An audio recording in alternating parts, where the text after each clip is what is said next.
महाराष्ट्रातल्या मराठी माणसाला एकत्र करून मराठा आरक्षणाचा जो अलौकिक लढा मनोज जरांगे पाटलांनी उभा केला त्याला खऱ्या अर्थानं सलाम केला पाहिजे। त्यांच्या आंदोलनानं यश पदरात पडलंच, परंतु ते यश टिकाऊ आहे असं अनेकांचं म्हणणं नाही। अगदी मनोज जरांगे पाटलांचं सुद्धा मत आहे की हे कायद्याच्या चौकटीत टिकणारं नाही किंवा मराठा समाजाला पूर्ण न्याय मिळाला नाही। याचं कारण असं आहे की 52% जी अट आहे आरक्षणाची ती अट रद्द झाल्याशिवाय मराठा समाजाला खऱ्या अर्थानं न्याय मिळणार नाही। आणि मराठा समाजाला न्याय मिळवायचा असेल तर संसदेमध्ये नवीन कायदा पारित होणं गरजेचं आहे। 52%ची अट शिथिल होऊन त्याच्यामध्ये वाढ होणं आवश्यक आहे आणि हा अधिकार फक्त संसदेला आहे। जर संसदेला हा अधिकार आहे तर हे बिल मंजूर करून घेण्यासाठी तिथं कायदा करून घेण्यासाठी मनोज जरांगे पाटलांसारखा एक योद्धा संसदेमध्ये असायला हवा।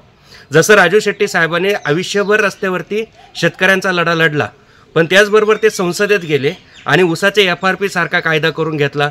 जे चुकीचं भूमी अधिग्रहण बिल होतं ते उधळून लावलं। हे राजू शेट्टी साहेब संसदेत होते म्हणून शक्य झालं।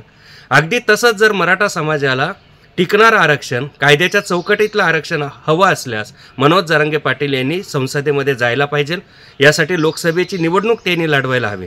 जालना मतदारसंघातून त्यांनी निवडणुकीला जर ते उभे राहत असतील आणि त्यांनी स्वतंत्रपणे राहावं ही आमची भूमिका आहे। म्हणजे त्यांनी काँग्रेस आघाडीबरोबर जाऊ नये, त्यांनी भाजप आघाडीबरोबर जाऊ नये। म्हणजे उद्या सरकार कोणाचंही येऊ द्या, त्या सरकारशी अगदी मोकळ्या मनानं खुलेपणानं 2 हात करण्याचं स्वातंत्र्य त्यांचं अबाधित राहील जर ते स्वतंत्रपणे लढले तर। आणि त्यांनी संसदेत जावं, त्यांनी निवडणूक लढवावी ही आमची भूमिका आहे।